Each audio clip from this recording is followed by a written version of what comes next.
Welcome back viewers. अभी मैं उसी पेज के ऊपर मौजूद हूं और अभी जो है हम थोड़ा सा जायज़ा लेते हैं ये जो सर्च कंसोल का अकाउंट है इसका।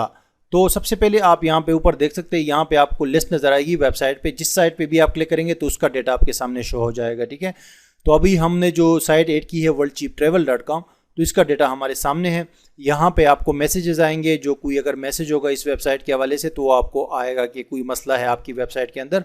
तो यहाँ पे आपको बाकायदा मैसेज आएगा गूगल की तरफ से और उसको आप चेक करके फिक्स कर सकते हैं उस मसले को। ठीक है, तो अब यहाँ पे सबसे पहले तो ये ओवरव्यू आपको दिखाएगा, परफॉर्मेंस दिखाएगा कि आपकी वेबसाइट कैसे परफॉर्म कर रही है। तो हमने चूंकि अभी अभी ये वेबसाइट रजिस्टर की थी तो यहाँ पे कुछ क्लिक्स वगैरह आ रहे हैं और ये जो है ये सारे जो क्लिक्स यहाँ पे आ रहे हैं ना, तो यहाँ पे जब आपकी साइट आएगी ना तो उसकी परफॉर्मेंस आपकी नज़र आएगी कि पर डे आपके कितने जो है क्लिक्स आ रहे हैं सर्च इंजन से, कितने इंप्रेशंस आ रहे हैं वगैरह वगैरह। और नीचे कवरेज के अंदर कोई मसले तो नहीं है, मतलब कवरेज से मुराद कि आपके कितने पेजेस में एरर्स है, कितने पेजेस वैलिड है वगैरह वगैरह, और इन्हांसमेंट की क्या ज़रूरत है। तो ये मतलब किस किस चीज़ को इन्हांसमेंट की, इम्प्रूवमेंट की ज़रूरत है। तो ये तो पेज बाय डिफ़ॉल्ट आएगा। फिर आपने असल में क्लिक करना है ये नीचे परफॉर्मेंस के क्लिक पेज के ऊपर। ठीक है, तो परफॉर्मेंस के ऊपर जब हम आ जाते हैं तो यहाँ पे लिखा हुआ है 20 क्लिक्स और 42 इम्प्रेशंस और 47 जो है एवरेज CTR है और ये आपकी पोजीशन है। क्लिक्स का मतलब कि सर्च इंजन पे जब कोई सर्च करता है तो उस पर क्लिक करके आपकी वेबसाइट पे आ जाता है, उसको क्लिक कहते हैं। टोटल इंप्रेशन यानी कितनी बार आपका पेज दिखाया गया सर्च रिजल्ट के अंदर, इसको इंप्रेशंस बोलते हैं। एवरेज CTR का मतलब है कि क्लिक थ्रू रेट, यानी कितनी बार देखा गया आपका सर्च रिजल्ट पेजेस के अंदर, आपकी वेबसाइट कितनी बार देखी गई और फिर कितने क्लिक हुए। तो ये तो बहुत हाई है, ये नॉर्मली 2-3% होता है, अभी तो 47% है। और एवरेज पोजीशन यानी कि टोटल आपकी पोजीशन क्या आ रही थी सर्च इंजन के अंदर। ठीक है, तो यहाँ पे अभी हमें देखना है कि क्या सिस्टम है, मतलब ये तो समझ से बाहर है कि ये गूगल गलत डेटा दिखा रहा है, क्योंकि तो अभी हमने ऐड की है। तो यहाँ पे तो कोई नीचे देखिए यहाँ पे कुछ है ही नहीं। अच्छा, ये क्यों आ रहा है? मुझे ऐसा लग रहा है कि हमारा ये जो डोमेन है ये शायद पहले किसी ने इसको रजिस्टर किया था। ठीक है, मैंने इसको दोबारा रजिस्टर किया है तो वो मुझे लग रहा है कि वो पुराना इसमें कोई डेटा मेटा पड़ा हुआ था। अभी मुझे चेक करना पड़ेगा क्योंकि मैंने तो ये नया डोमेन जो है रजिस्टर किया था, लेकिन मुझे ऐसा लग रहा है कि इस डोमेन की कोई पुरानी हिस्ट्री है, इस वजह से यहाँ पे ये इतना जो है डेटा शो हो रहा है। ठीक है, हालांकि अभी साइट तो हमने अभी बनाई है, इसमें तो यहाँ पे कुछ डेटा है ही नहीं। बहरहाल इसको अभी छोड़ देते हैं, इसको देख लेता हूँ मैं कि क्या इशू है इसमें। यहाँ पे आप नीचे आएंगे, URL इंस्पेक्शन का टूल है। URL इंस्पेक्शन का टूल ऐसा है कि आपका मिसाल के तौर पे आपका कोई पेज है, लेट्स से ये हमारा पेज है जो सबसे लेटेस्ट हमने पेज ऐड किया है इस वेबसाइट के ऊपर। ठीक है, तो इसको जाके मैं कॉपी करता हूँ और यहाँ पे ओके कर गया ये। ठीक है जी, इंस्पेक्ट URL टूल के अंदर मैं इसको पेस्ट कर देता हूँ और यहाँ पे मैं एंटर करता हूँ तो ये URL मुझे बता देगा कि इसकी क्या पोजीशन है इस वक्त। अभी देखो ना, ये हमें बताएगा कि इस मोबाइल ये जो है गूगल पे है या नहीं है। ठीक है, ये URL गूगल में इंडेक्स्ड है या नहीं है। अगर नहीं है तो यहाँ पे बता दिया जाएगा कि नहीं है।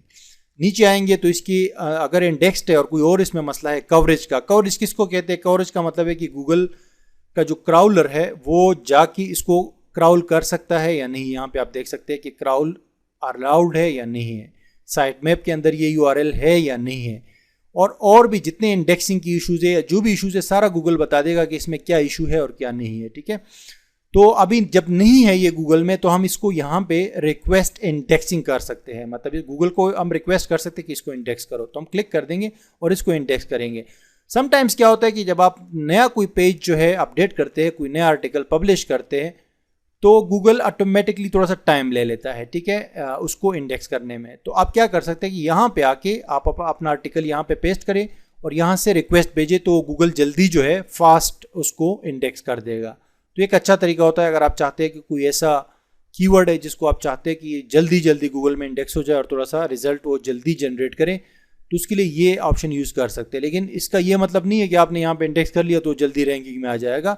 रैंकिंग का तो गूगल का अपना सिस्टम है, पूरा एल्गोरिथम है, उसी के हिसाब से होगा। लेकिन यहाँ पे ये हो जाता है कि कम से कम वो इंडेक्सिंग का प्रोसेस जो है वो कंप्लीट हो जाता है। अभी ये थोड़ा सा टाइम ले रहा है और ये हो गया जी, तो हो गया, सबमिट हो गया। अभी गूगल कह रहे कि आप थोड़ा सा वेट करो तो हम इसको देख लेते हैं। तो इस तरीके से आप इंडेक्स कर सकते हैं। फिर उसके बाद ये आप देख सकते हैं इंडेक्स का सेक्शन है।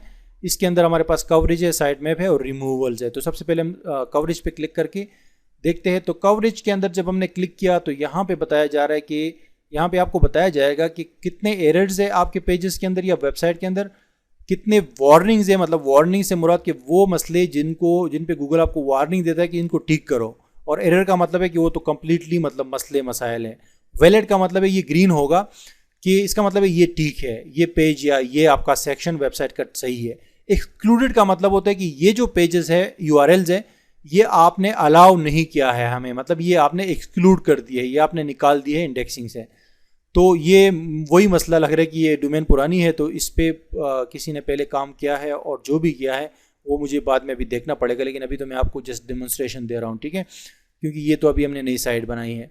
फिर हम आते हैं साइट मैप्स के ऊपर। तो साइट मैप्स के अंदर आपका साइट मैप यहाँ पे जो है सेंड होगा, सबमिट होगा, ठीक है। अब यहाँ पे आप देखो बहुत सारे साइट मैप्स एडेड है, हालांकि मैंने कोई साइट मैप ऐड नहीं किया है। यहाँ पे अगर आप देखें तो ये डोमेन जो है ये पहले इस पर बहुत काम हुआ है, ये देखिए इस पर 523 पेज और पता नहीं क्या कुछ था। तो अब क्या है कि हमें अपना साइट मैप सबमिट करना है, ये वाले तो सारे पता नहीं पुराने हैं।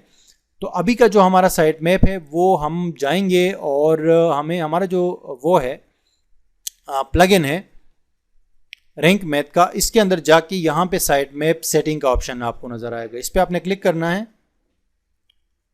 और इसका यूआरएल आपको टॉप पे मिल जाएगा, ठीक है। तो इस पर आपने क्लिक करना है और ये यूआरएल जो है यहाँ से कॉपी करके, तो जो भी नया पेज आप ऐड करेंगे वो इसमें ऐड होता जाएगा। तो हमने सिर्फ एक यूआरएल गूगल में ऐड करना है, गूगल हमेशा आएगा और यहाँ पे जो भी अपडेट हो गया होगा तो उसको वो इंडेक्स करेगा। और साथ में इस साइट मैप की फ़ाइल को हम robots.txt की फ़ाइल के अंदर भी बाद में ऐड करेंगे, तो उससे फिर जो भी इंडेक्सिंग का मसला होगा वो नहीं रहेगा, ठीक है।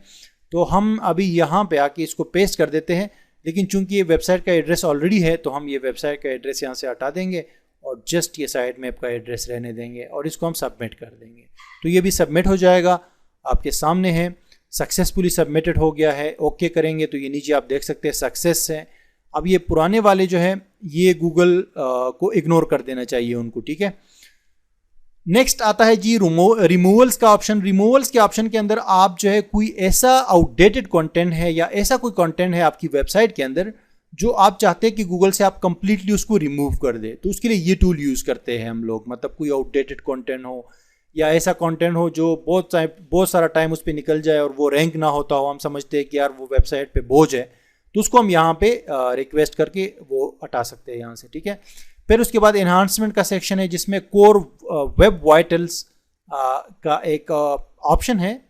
ये अभी नया आया है, ये जो गूगल का सर्च कंसोल है इसमें ये न्यू ऑप्शन है, ठीक है।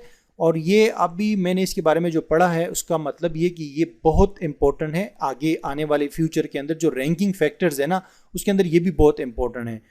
क्योंकि इसमें क्या होता है कि गूगल का जो क्रोम का ब्राउज़र है इसके थ्रू गूगल चेक करता है, मुख्तलिफ लोग जब आपकी वेबसाइट पे आते हैं ना तो उन सबको ये चेक करता है कि आपकी वेबसाइट कितनी मोबाइल फ्रेंडली है, कितनी फास्ट है और कितना जल्दी से ओपन होती है डेस्कटॉप और मोबाइल के ऊपर। तो वो डेटा अभी तो यहाँ पे शो नहीं कर रहा, क्योंकि वो जब ज़्यादा वो होंगे ना, ज़्यादा विजिटर्स आएंगे इस साइट पे, ज़्यादा डेटा होगा तो फिर शो करेगा। इसमें आपको शो करता है कि आपकी वेबसाइट कैसे परफॉर्म कर रही है इस हवाले से, मतलब रिस्पॉन्सिव कितनी है, फास्ट कितनी है और कितनी तेज़ी से लोड होती है और इसका जो स्ट्रक्चर डेटा वगैरह है वो कैसे जो है तरतीब से है। तो इन चीज़ों के ऊपर आपने बहुत ख्याल रखना है, आगे इसको हम बाकायदा डिस्कस भी करेंगे इस कोर्स के दौरान।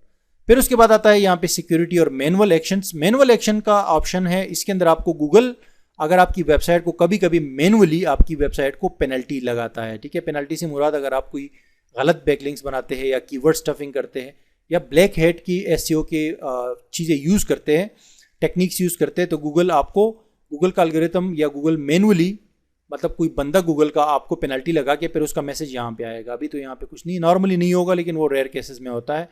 तो जब होता है तो फिर उसको आपने रिमूव करना होता है, उसका एक प्रोसीजर है, वो बाद में मैं आपको बता दूंगा।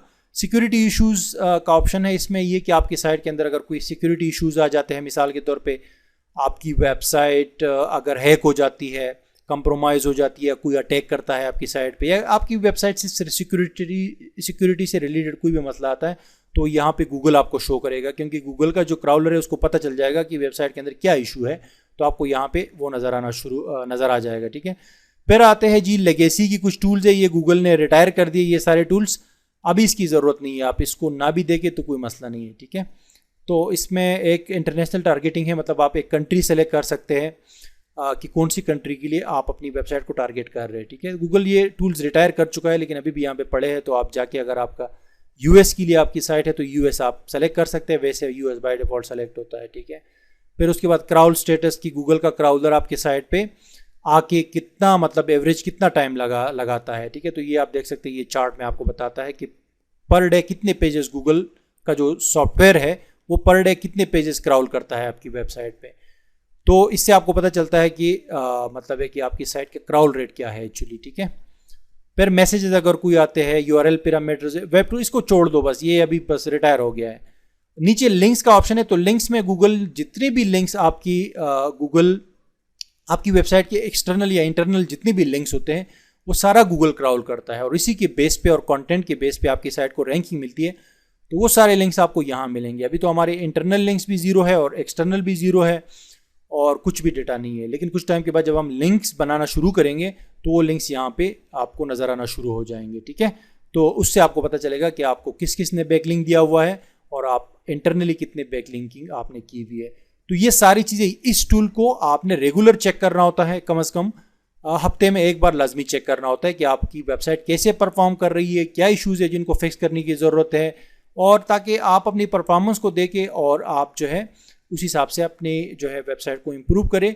और नॉर्मली जब नई साइट आप ऐड करते हैं यहाँ पे, तो 2 महीने, एक से पहले महीने यहाँ पे आपको इंप्रेशंस वगैरह नज़र आना शुरू हो जाएंगे, और 2 महीने के बाद जो है आपको यहाँ पे क्लिक्स भी नज़र आना शुरू हो जाएंगे और एवरेज पोजीशन भी नज़र आना शुरू हो जाएगा, और वही आप गूगल में जाके उसको सर्च भी कर सकते हैं। तो आई होप कि यहाँ तक क्लियर था, नहीं तो आप कमेंट करें। बाकी जो है अगली वीडियो में आपको मैं बिंग का बताऊंगा कि बिंग में अपनी वेबसाइट को कैसे हम सबमिट करते हैं।